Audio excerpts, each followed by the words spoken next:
Hello.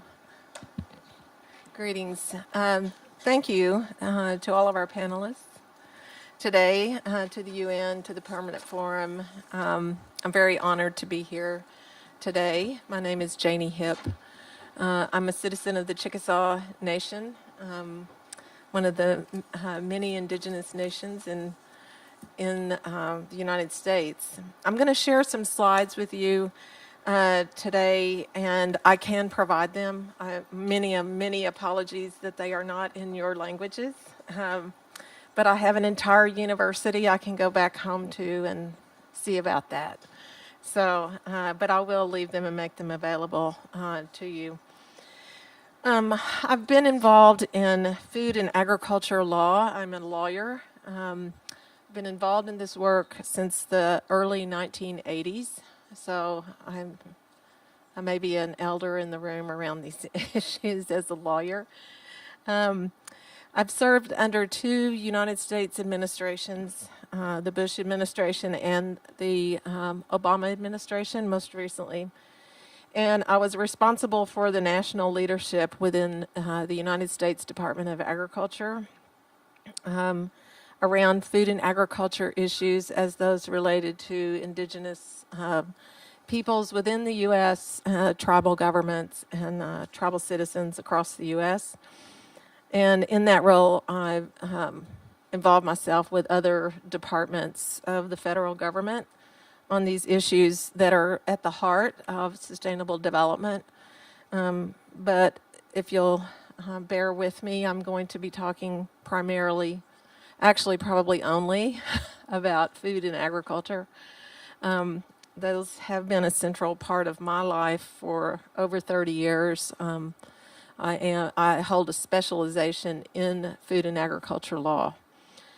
But in my role in our federal government here in the U.S., I was looking at food and agriculture issues as they relate to indigenous governments here, economic development in food and agriculture, and obviously health and wellness, as well as conservation issues, forestry issues, and just the whole gamut. And when I get a little bit deeper into my slides, I'll hopefully that will make sense.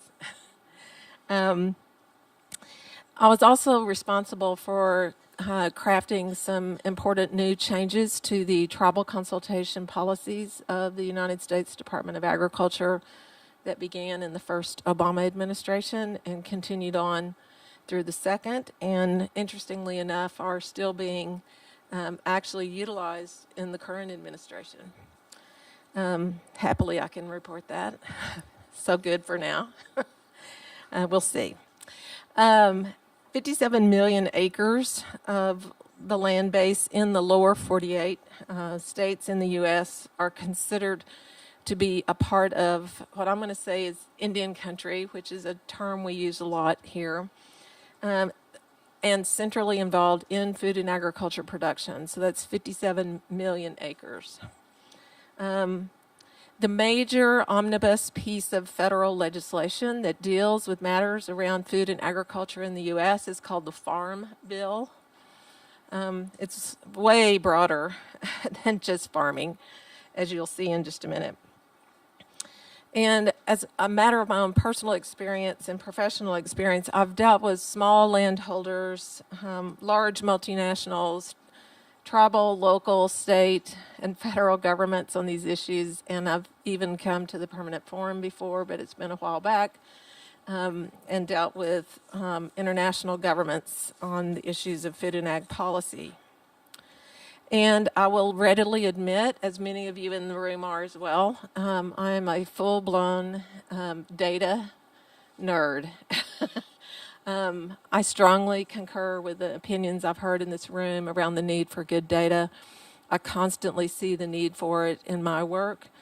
It's almost as if without the data, we can't prove we exist or that our issues are real.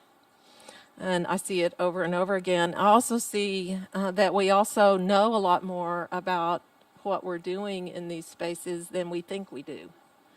And sometimes it's a matter of aggregating the data and presenting it. Let me give you an example.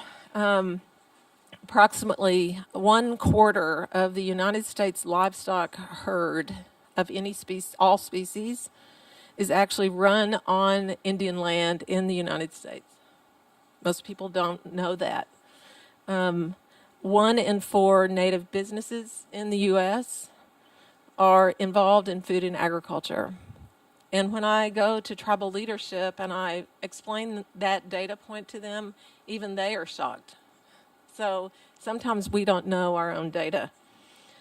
I'm very involved right now in several key issues that are all interrelated, and I'm going to briefly go through some of the slides I prepared so that you can get a sense of the breadth. The initiative that I am the director of at this point in my life is called the Indigenous Food and Agriculture Initiative, and it is located within the University of Arkansas School of Law. We are launching, we've been working for the last 3 years on a model comprehensive food and agriculture code, which I'm going to flip through quickly just some slides so that you can catch a sense of the breadth of that. We are offering it up free, and we will assist all tribal governments in the U.S. to implement thereafter. But we came to the realization early on, if we were going to talk about self-governance around food and agriculture, we needed to grasp the reality that most tribal governments are not going to set aside the necessary resources to actually build out their own comprehensive codes. And if they don't have those, then they literally get caught, and Terry's nodding her head yes, because she's actually confronted these issues as a tribal leader.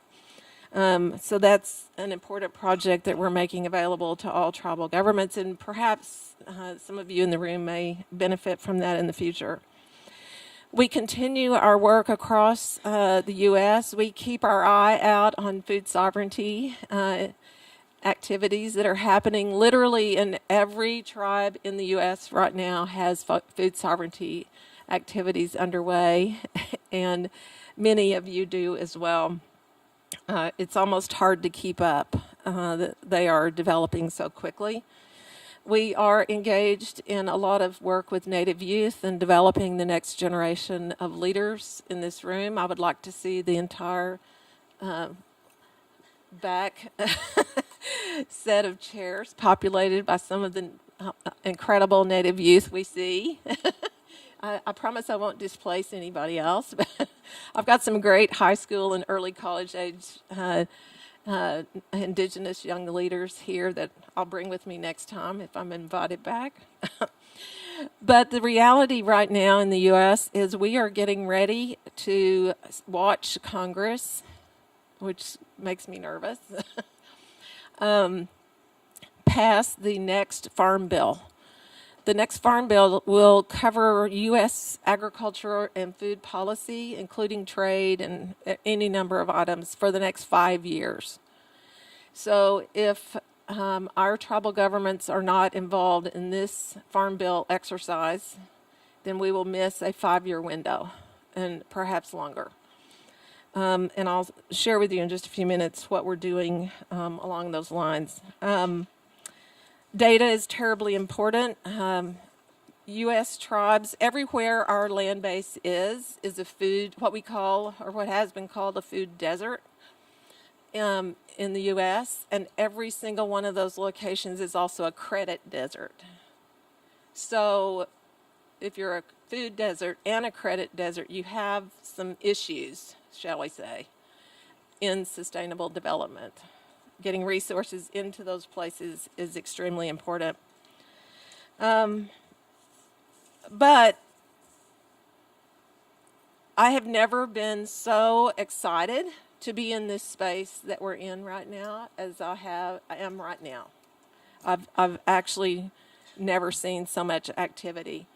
As I was sitting here this morning, I received 10 emails from tribal governments passing resolutions to join a Native Farm Bill coalition. We have about 10 tribal governments coming on every day now, and the numbers are rising. And so one of the themes that keeps coming out here is alliances. And one of the things that we've been doing since June of this year, and then it caught up steam in October up to now, is we have been building what is called a Native Farm Bill Coalition. And this alliance of tribal governments and intertribal organizations and allies, anyone is welcome, is literally building momentum as we speak. Last week, I was honored to be able to give testimony at the Senate Committee on Indian Affairs at a hearing, an oversight hearing on agriculture in Indian country. That subject matter for that hearing has never occurred until last week. So there is staying up late. I stayed up late last night because I was reviewing legislation. We have at least 10 senators right now who are preparing to pass or to introduce bills that will fundamentally change some of the pieces of federal legislation that impact indigenous rights to agriculture in this country. So I'm not saying all of this. I'm saying all of this to say that these things are emerging as we breathe and speak right now. And I do believe there is hope, but I also know that we have to keep our eyes closely peeled. The tribal governments that I work with and the indigenous peoples around the U.S. suffer from some very specific things. I've already talked about lack of available food in their areas. But they also have a lack of rural infrastructure, which is a bigger problem than any individual tribal government, indigenous community can solve on their own. We do have a couple of important acts that were already passed Congress that more tribes are starting to utilize here in this country. One is called the American Indian Agricultural Resource Management Act, which was passed in 1993, that literally encompasses within the act a community-based planning construct that is embedded within sustainable development. Interestingly enough, we're approaching, I guess now we're in the 25th anniversary year of that act, and only 4 tribal governments have actually ever utilized the act to put forward their own visions for agriculture and food development.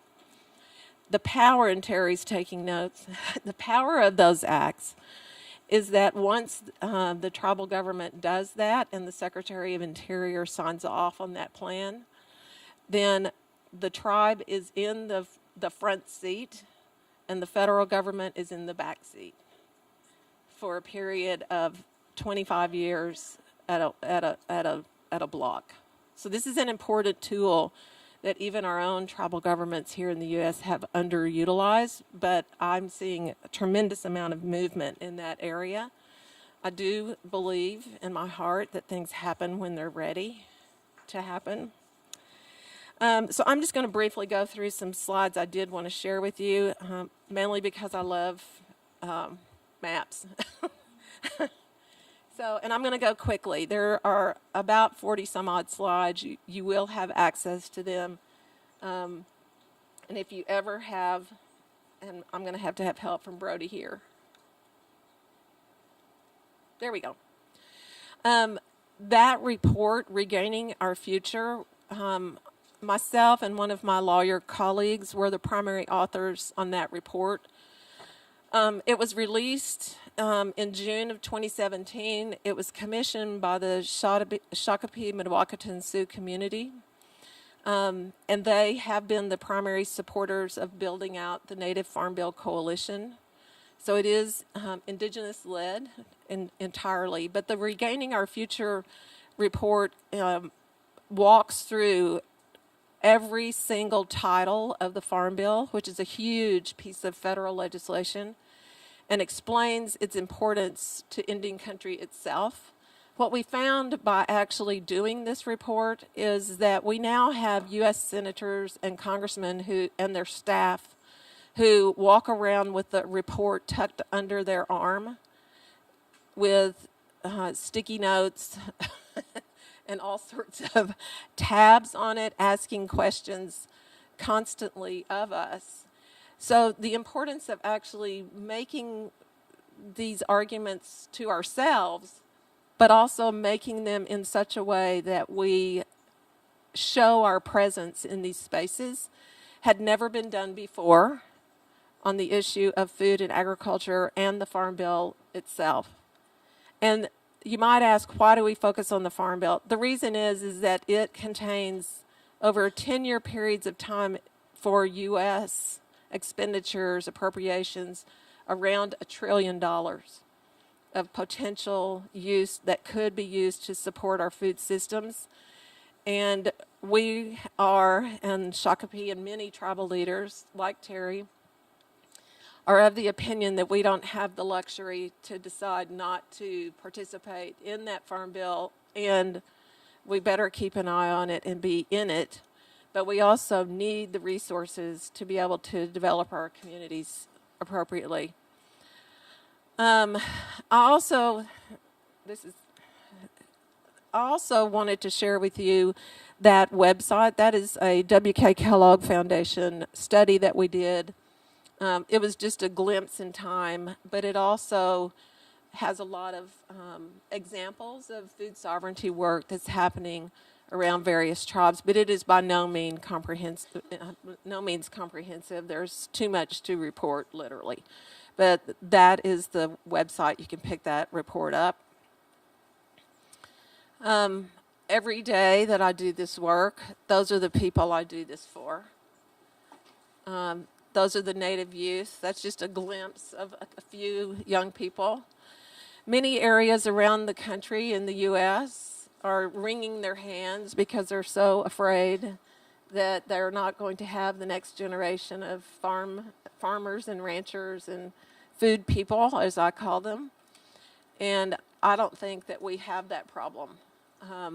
So I'm inspired by them every day. Here's another report. The very first part of that report was authored by myself, Crystal Echohawk, and Wilson Pipestem. Wilson is a noted lawyer that works on indigenous rights in this country.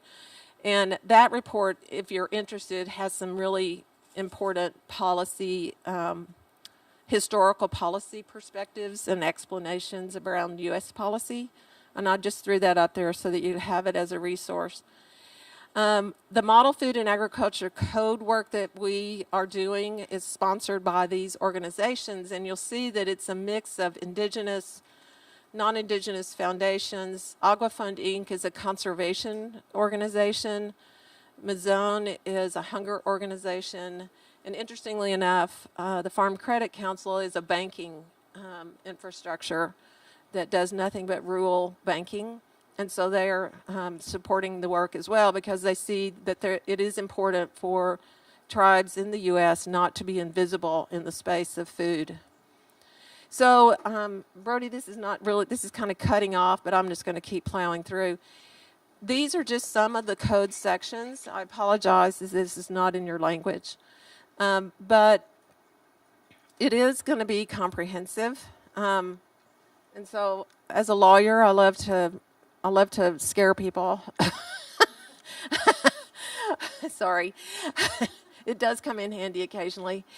But these are some of the sections: cooperatives, seeds. The first 3 calls that we had in our office the day that we announced the Indigenous Food and Ag Initiative were about seeds and seed protection. So we are drafting laws that can be used by tribal governments to do whatever they can to actually be in these spaces. Brody, I need you back. Now it's stuck. Yeah. Yeah. I can just do it that way. Sorry. So this is the first grouping of sections. Here's some more. And here are some more. You know, the reality is when I actually go out and talk to tribal food people and indigenous farmers and tribal governments, and I show them these slides, they kind of gasp and kind of fall out of their chairs because nobody's really excited about having this much structure. But then I start walking through each one of these topic areas and I start giving them examples about the need for specificity to protect themselves and their children and their grandchildren in these spaces. And they start to actually see that some of these apply to them. Not all are going to apply to every single tribal government, but we need to be thinking expansively. When I refer to food deserts, if you were to actually see an overlay, and this, I apologize for not putting Alaska up there, but Alaska is an entire food desert, the whole state. So you can actually see, if you know where the Indian country land base is, literally everywhere we are is a food desert. And by a food desert under federal law, that means you can't get to a grocery store within 10 miles. But here's a data point, a couple more, and then I'm going to be done. I'll conclude. The agricultural census is conducted every 5 years by the United States Department of Agriculture. When the USDA actually took over the agriculture census, how many of you know where Navajo Nation is? In the Southwest? It's a really big green blob right there, which is a big food desert. The U.S. Census counted the Navajo Nation as one farmer. Let that settle in. One farmer. So the numbers were totally off. And in the last 25 years, USDA took over that ag census and has been actually hiring enumerators who are Navajo speakers to go out and try to get better data on every reservation and every Indian tribal area in the U.S. What they've come up with in the last census is that, and this is undercounted by half, at least $3 billion in actual annual value of food and agriculture is already coming out of Indian country itself. And so we believe that that's probably closer to 8 to 9 billion a year, which is a not insignificant amount. The problem is that the value of the food that's being produced all leaves the Indian lands and the Indian communities. None of it stays with the communities. So you have a big disparity in health, wellness, food access, food insecurity in the exact places where the food is being grown. So that's, I think, the very definition of extraction, is it not? So anyway, this is the last census data of Indian farms, and each dot represents 10 farms or ranches. So you can kind of see how big a presence agriculture is in Navajo, but if you actually zoom into this map, we are literally farming and ranching everywhere.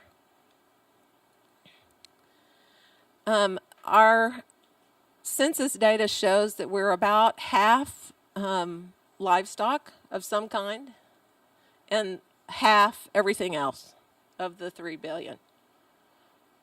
But we're present in every category possible. So I'm just going to touch on a few of these other slides. This farm bill, if you actually look, it's a $489 billion bill over 5 years, $1 trillion over 10. 80% of that is in the nutrition title, which is all of the 15 different feeding programs that feed people based on their income in the U.S., and then all of the rest. But there are significant provisions. I'm going to briefly go through these. Food production or commodities is a title, conservation is a title, trade, nutrition, credit, rural development, research, education, and economics, forestry, energy, horticulture, crop insurance, and then a miscellaneous title. So the work we're doing, now I'm going to kind of quickly advance. Whoop. Brody, I need help. So there's, I'm sorry I'm going to do this, but I know I don't want to overstay my welcome here. With regard to forestry, for instance, the forestry title came into the Farm Bill in 2002, so it hasn't been there that long. But Indian forests and woodlands comprise 18.6 million acres, or 1/3 of the total 57 million acres of Indian land. So forestry is huge. Over 300 tribes have forests or woodland holdings and provide more than $40 million in annual tribal government revenues and about 20,000 jobs, and are obviously home to many of our sacred spaces, our traditional medicines, and our subsistence food sources. These are just a handful of conservation districts that were actually provided out of the conservation title that exist in Alaska itself. These are only indigenous communities that form these conservation districts to actually utilize these resources in the Farm Bill to actually further conservation efforts within their communities. Traditional foods is actually already dealt with in the Farm Bill in 6 of the 12 titles. So it is already providing resources to many indigenous peoples in the U.S. For the furtherance of their traditional foods. And I can explain more about that later if we want to discuss it further. There's the Native Farm Bill Coalition website and our email if you have any interest. I'm going to leave it at that. I'll conclude, and I'll just be available for further discussion. There's a lot to say in these spaces. I can come back and report on our success in these Farm Bill negotiations. But I think I might have been invited here today to let you know, just as a case study of what's happening in the U.S.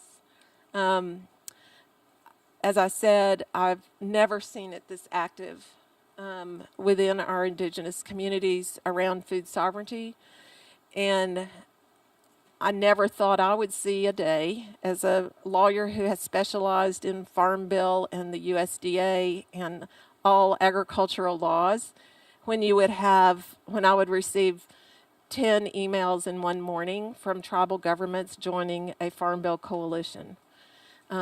Or tribal governments calling me, getting ready to actually develop their own departments of agriculture and food and prepare to march themselves into USDA and demand their seat at the table and to live within an alliance of other tribal governments and indigenous organizations around these issues.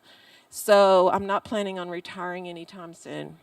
Thank you for listening to me.